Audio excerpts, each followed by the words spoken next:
an invisible wall of safety.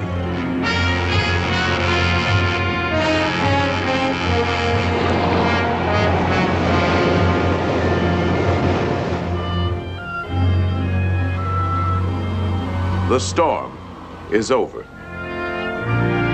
The danger has passed. The hurricane has been defeated, turned away from the land, and left to spend itself harmlessly far out at sea.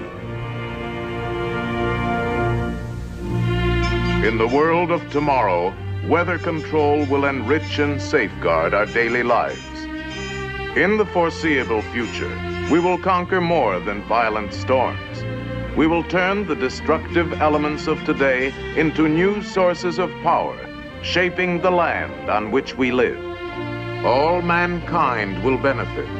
Arid wastelands will be made green and fertile, and vast frozen